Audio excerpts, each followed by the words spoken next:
Pozdravljena, gospa županja Jasna Gabrič. Kar nekaj časa je minilo od vašega zadnjega obiska tukaj pri nas, pa tudi tokrat se slišiva takole nadaljavo, da malo ohranima tole zdravje. Pozdravljeni, res je.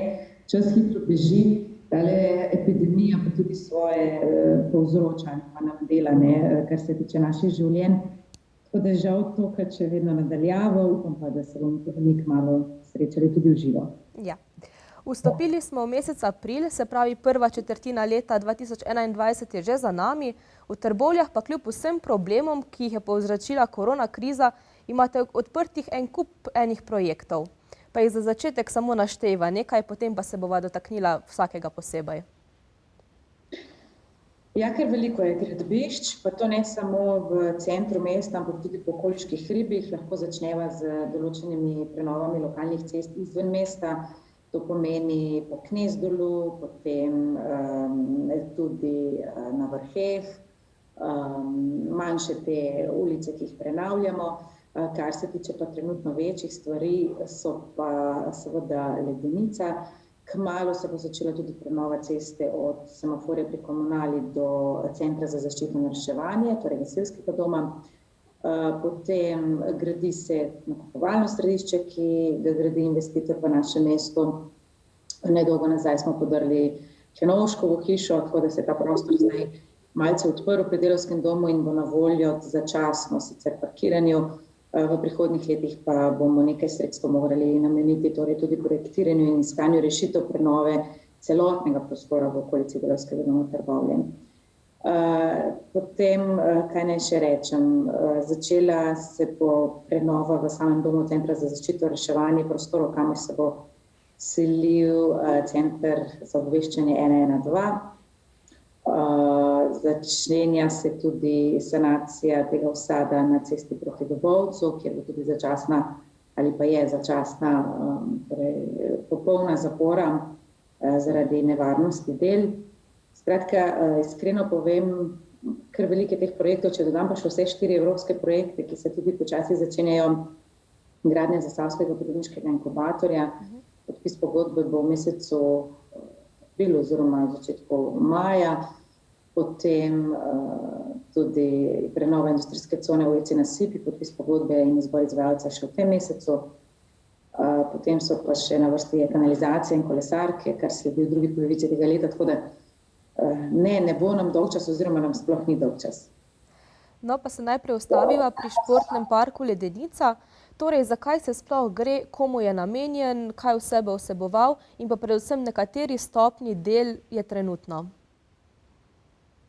Bom začela kar takole. Trenutno je na tem področju eno veliko gradbišče, kar opazijo tudi vsi, ki se mimo sprehajajo.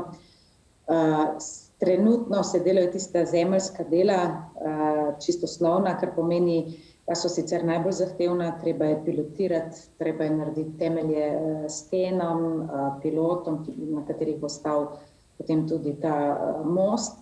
To je največ dela, sicer se pa trenutno potem tudi najmanjše vidi nekih rezultatov. Vendar, ko bomo iz te faze prišli, potem bom rekla zdaj na samo to fino površino, se bo pa že kar lepo videlo, kaj bo nastalo. Sicer pa na gradbišču sta 2 ogromni tabli na obeh straneh, kjer se ljudje lahko pogledajo, kako bo na koncu izgledalo, kjer je lepo narisano. Gre se za to, da ta zgornji del mesta dobi neko vsebino. Gre za zapuščeno območje, ki je do zdaj bilo bolj ali manj prepuščeno samemu sebi in je s tem tudi, bom rekla, nekako degradiralo zgornji del mesta. Bilo je neprivlačno, zapuščeno, skratka neprijetno. Z ureditvijo tega prostora, jaz mislim, da bodo ogromno pridobili tudi vsi, ki stanujejo v tem delu mesta. Zdaj v šali rada rečem, leta in leta so se prodajale v bližini Ledenice parcele za gradnjo hiš in kar niso šle v promet. Ko smo mi začeli graditi in urejati Ledenico, so pa mislim, da kar 3 parcele bile na hitro prodane in 2 hiši se že pospešeno gradita. Tako da to je tisto, o čemer jaz govorim, da me boste lažje razumeli. To je tisto, kar prinese nek projekt v en del mesta, neka urejenost javnih površin, kjer predstavlja tudi privlačnost za bivanje, prijetno bivanje vseh ostalih, ki živijo v okolici. Na tem območju bo torej velik, bom rekla, kar unikaten športni park v naši regiji, pa si upam trditi, da tudi lahko pohukam preko meja regije. da ga ni tako v bližini, kot bo tam takega, tako da tukaj bo skatepark, torej ne samo za rolkanje, ampak tudi za vse, ki uporabljate skiroje, mislim, da tudi kakšne BMX-e, da bo prišlo v upoštev, skratka za ta športni del, z neko manjšo tribuno, da bodo lahko tukaj potekala tudi kakšna tekmovanja, in potem sledi Brv, kjer bo povezala obe strani potoka. Ne bo več treba delati enega velikega kroga naokoli, da boste prišli na drugo stran, pa boste šli kar čez novo zgrajeno Brv. Potem bodo stopnice ali pa neke vrste plaža do Trboveščice za tiste, ki morda niste tako športno aktivni, boste pa malo posedeli zunaj na zraku in ob našem potoku, ki je iz leta v leto bolj čist in urejen. In potem boste tam postavljena še 2 balvana, torej za plezalce, da bodo lahko plezali in trenirali na prostem. Na tej drugi strani, ob glavni cesti državni, bo pa seveda parkirišče, ker mora biti, in pa motorik park za vse starostne skupine, od najmlajših do najstarejših, torej za izvajanje vadbe, bom rekla, krepitev motoričnih spretnosti. Hkrati pa na tem prostoru bosta tudi na novo urejena, in to bosta prva 2, parkirišča za avtodome. To postaja tudi velik trend v slovenskem turizmu. Zdaj morda, ki je korona, še toliko bolj, ker gre za res čisto individualno varianto izvajanja izletov, ne rabiš se nikjer registrirati in spati v hotelih, ki so zdaj zaprti, ampak enostavno imaš, če lahko tako rečem, svoj hotel, svoj avtodom, kar s seboj. Tako da se tudi na račun te epidemije turizem na področju avtodomov in odkrivanja naše Slovenije zelo povečuje, tako da temu sledimo tudi v Trbovljah. In če bo sreča dana, čakamo tudi zdaj neke druge rezultate in dejstva, bosta morda že naslednji 2 parkirišči urejeni tudi na Ribniku, še kot ena druga točka, torej pod kipami, pod našo zeleno oazo, kot radi rečemo, na Ribniku, upam, da tudi v kratkem. Ledenica, če se ne motim, pa naj bi bila končana do konca avgusta? Ja, radi bi jo skupaj odprli, skupaj z javnostjo, skupaj s Trboveljčani, Trboveljčankami, torej našimi občani in občankami bi želeli to odpreti še pred začetkom novega šolskega leta. Mi smo zelo optimistično zremo naprej in si res želimo, da tale korona gre in da jo odpihnemo stran, da bomo lahko res zopet kaj videli tudi v živo. Naslednji večji projekt v Trbovljah pa je nakupovalni center Pilon. Ta naj bi se odprl v koncu tega meseca, ampak se je vse skupaj malo zavleklo. Ja, podatki, ki jih imam jaz, so, da bi se naj odprl proti koncu meseca maja. Veliko stvari se dela, jaz mislim, da vsake se mimo pelje vidi, da se zelo, zelo hitro stvari odvijajo. Narejen bo tudi nov uvoz z državne ceste, marsikdo bi rekel, 2 leta nazaj ste ali pa 3 leta nazaj prenavljali to državno cesto, zakaj niste že takrat planirali? Zato, ker takrat nismo še planirali, da bo tukaj nakupovalni center, to je čisto takšen preprost odgovor in zato ne delaš nekega uvoza, če ne veš, kaj bo tam, če sploh bo kdaj kaj tam. Tam je še nedolgo nazaj stala STT, cel kompleks tovarne. In v teh negotovih časih ne veš, kaj ti jutri prinese, zato ne moreš projektov delati kar tako malo na slepo in sem tja. Bomo pa mi seveda obnovili in popravili te stvari tako, da tudi obnovljena cesta ne bo oškodovana ali pa prikrajšana za karkoli, ali pa da bi se tam povzročile kakšne izdatne poškodbe, ki bi vplivale na nadaljnjo situacijo na tej cesti, tako da tudi nad tem bedimo. Veseli me, da bodo trgovine, konec koncev takšnih trgovin, ki bodo tukaj naša regija nima, pa mislim, da si jih vseeno zaslužimo, pa seveda poleg ostalih gospodarskih dejavnosti, na katerih prav tako delamo in pomagamo gospodarstvu v Trbovljah. Upam, da tudi v prihodnje bomo lahko kaj več spregovorili še o kakšnem novem podjetju, novi proizvodni hali v našem mestu, pa vendar zdaj govoriva torej o nakupovalnem središču, tudi to potrebujemo, tega ni, torej da ne bo potrebno za vsako stvar v Ljubljano ali pa Celje. Tako da tudi tukaj bo konec koncev pa tudi nekaj delovnih mest. In ta del mesta bo dobil neko drugo podobo, bolj urejeno. Jaz se zahvaljujem za strpnost vsem občanom in občankam, ki živijo v bližini nakupovalnega centra, ki so strpni in vem, da ni lahko. Gradbišče imamo po celem mestu. Hvala tudi za strpnost tistim, ki živijo v Ledenici, kjer zdaj delamo torej, to prenovo. Skratka, gradbišča vedno pomenijo nek vdor v nek prostor, vendar samo za čas torej gradnje, je pa zato potem, ko je končano, toliko bolje, kot je bilo preden smo začeli. Mi smo apelirali tudi na izvajalca, da redno naj namaka same površine, da se ne bi toliko kadilo, naj bo pozoren in skrbni tudi do stanovalcev, ki živijo v bližini. Pa preidiva še k dvema večjima projektoma. V bližnji prihodnosti, če lahko tako rečemo, tja do leta 2025, naj bi bil prenovljen zdravstveni dom. Kaj vse bo drugače v prenovljenem?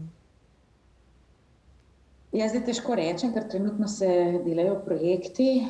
Gre se za zdravstveni dom, se pripravlja dokumentacija, kar se prizidka tiče. Zdravstveni dom kot tak v notranjosti pa se vsako leto prenavlja, nad čemer bdi in kar izvaja in planira torej vodstvo zdravstvenega doma. In jaz mislim, da to uspešno izvajajo. Smo pa skupaj z njimi našli rešitev, kam umestiti vse te nove ambulante, ki smo jih dobili v regiji.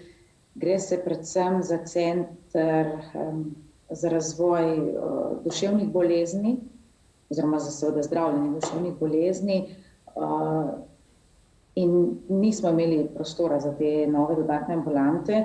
Iskali smo rešitve, mi prizidka seveda čez noč ne moramo zgraditi, in smo našli začasno rešitev v kompleksu Rudarja, športnega parka Rudar, v upravni stavbi, v prvem nadstropju. Dela so se oziroma se v teh dneh začenjajo.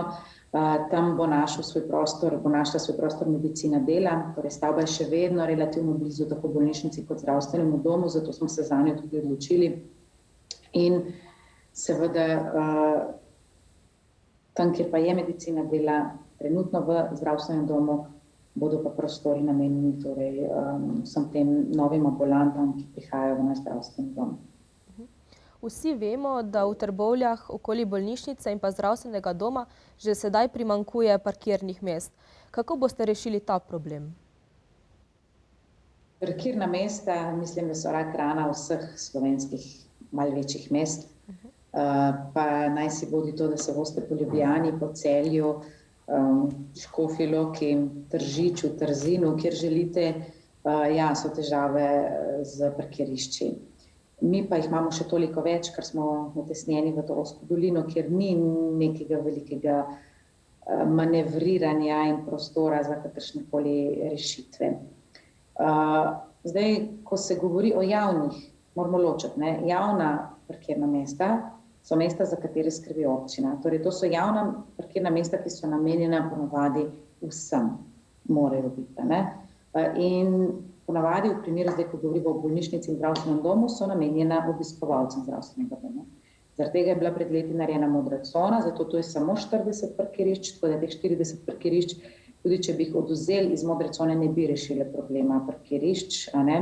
Rešujejo pa težave pri bolnikih, da najdejo parkirno mesto v bližini, čim bližje stavbi in da imajo čim bližje do zdravstvene oskrbe.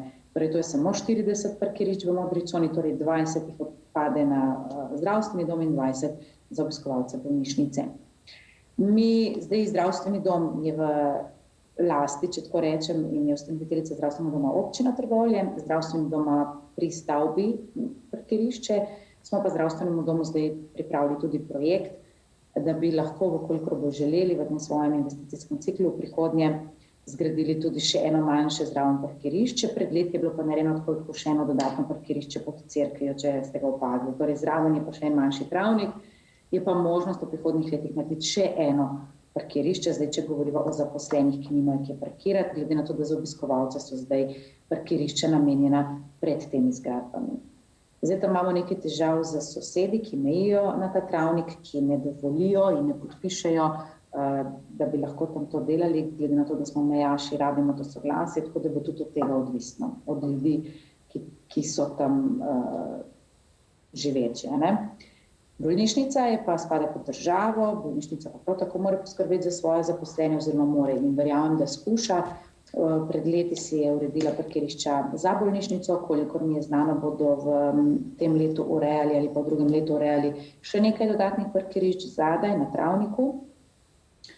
Vsak ostali poseg pa veste, da veliko stane. Ko se je K5 gradil, vem, da je investitor ponudil parkirišča tudi vsem v okolici, tako bolnici, tako Kešetovan odkup, pa ni bilo takrat nekaj veliko interesa. Pričela pa naj bi se v prihodnjih letih tudi gradnja poligona nujne medicinske pomoči. Zaenkrat je to verjetno samo še bolj tako v oblakih. Jaz bom zdaj torej razdelila, kar ste me vi vprašali, v dva dela, je treba ločiti. Nekaj je poligon za reševalne službe. Za ta projekt imamo že tudi pridobljeno gradbeno dovoljenje in trenutno smo na točki, torej lahko gremo jutri delati, kolikor imamo denar, ker ti gradbeno dovoljenje je močno. Tako da tukaj delamo zdaj na tem, kje pridobiti ta sredstva, da to zgradimo.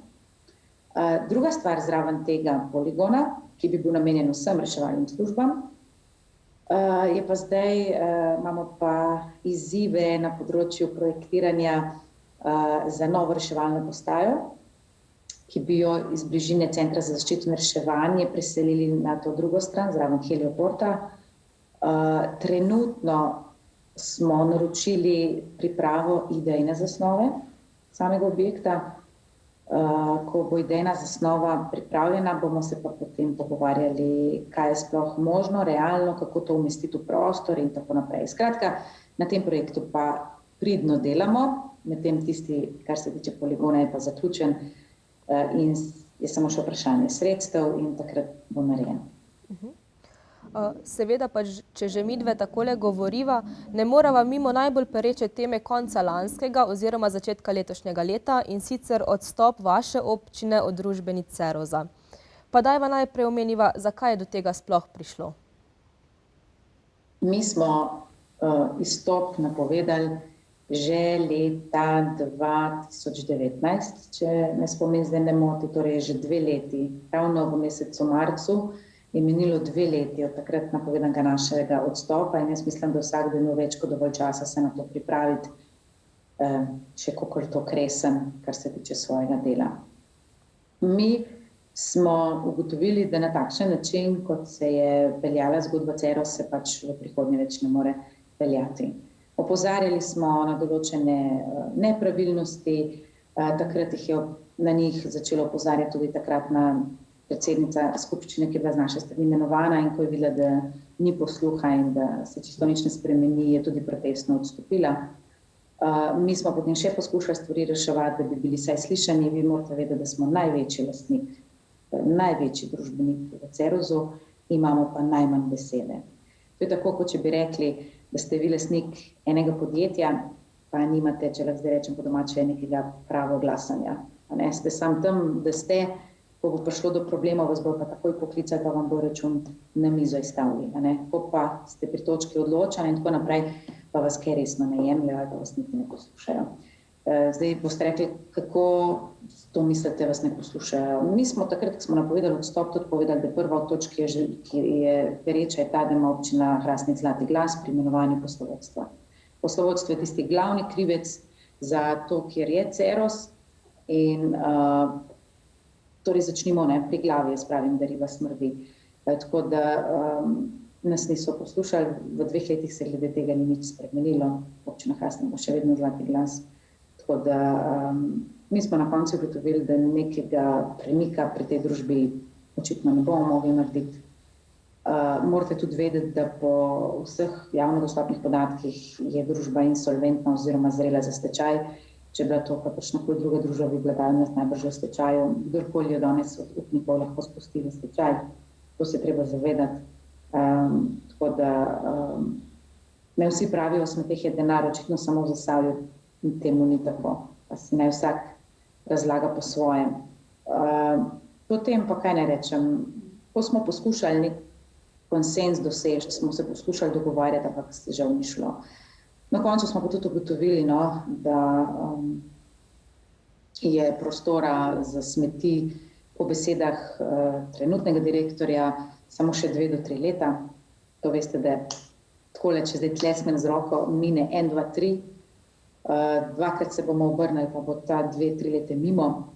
Torej, če bi občina takole vozila smetišče tja, bi bilo samo še 2-3 leta prostora, kar pomeni, kaj pa potem.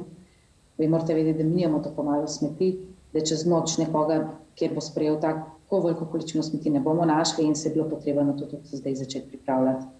Tako da z našim izstopom so pridobili še kakšno leto ali dve ostale občine, da bodo lahko dlje vozile smeti. Ves čas poudarjamo, da seveda normalno, ali še vozimo te 3 leta ali ne vozimo te 3 leta, mi seveda moramo, ker smo to dolgo vozili, biti soudeležen tudi pri sanaciji tega področja, tako da od tega ne bežimo.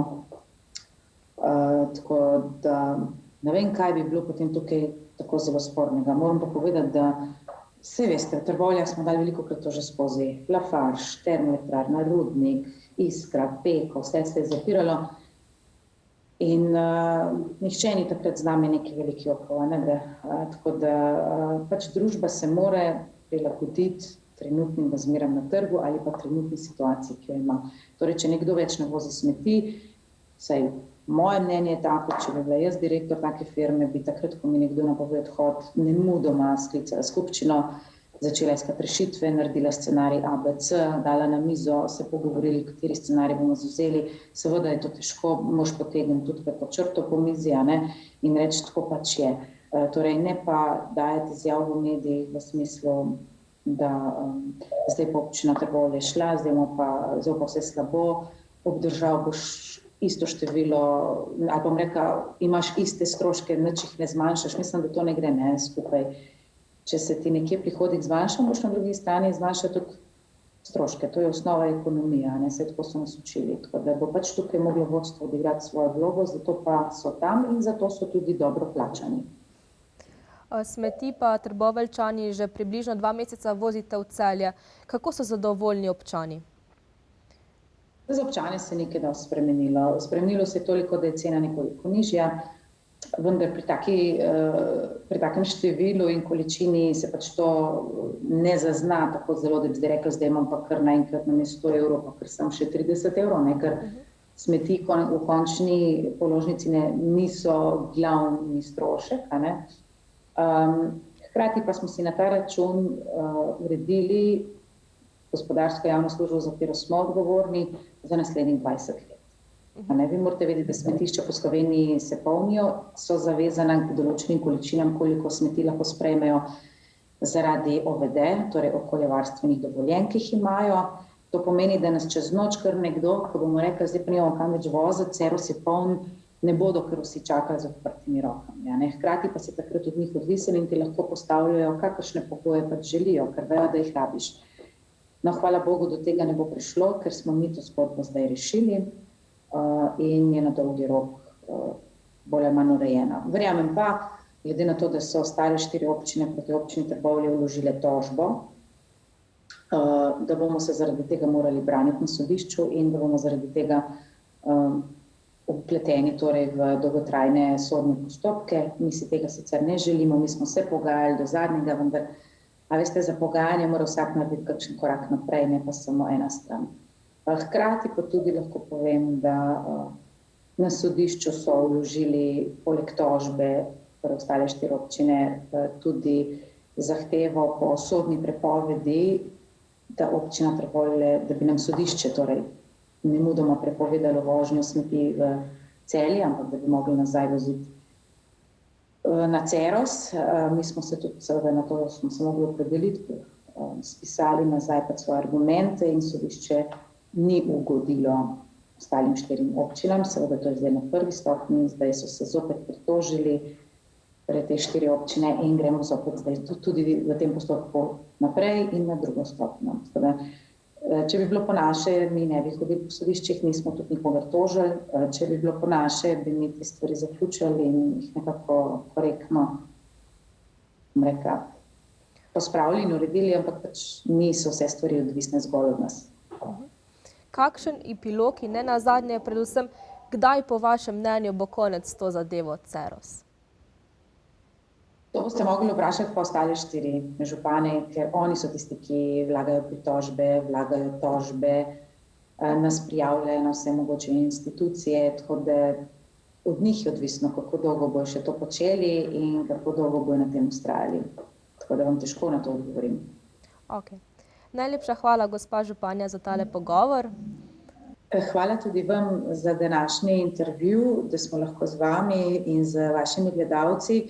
Če mi dovolite, bi pa ob koncu izrazila še skrb nad nečim, in sicer v teh korona časih vem, da nam ni lahko. Mi se tudi zdaj pogovarjamo z ravnatelji in sprašujemo, kako bi lahko tudi mi kot lokalna skupnost pomagali, da bi bilo teh duševnih stisk čim manj. Zato, če jih opazite, ne bodite tiho in res pomagajmo si, no, da bomo res, ko bo konec epidemije, lahko rekli, da smo še kako bolj dobro odnesli, kot pa, da nam bo težko.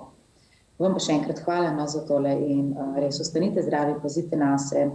Ne bom rada zdaj zvenela kot kakšen Dalaj Lama, ne, rekla, imejte se radi, ampak v teh časih, ko ne smemo imeti socialnih stikov, pa kakšne takšne besede zelo, zelo pomagajo. Tako da ja, držimo skupaj. Srečno.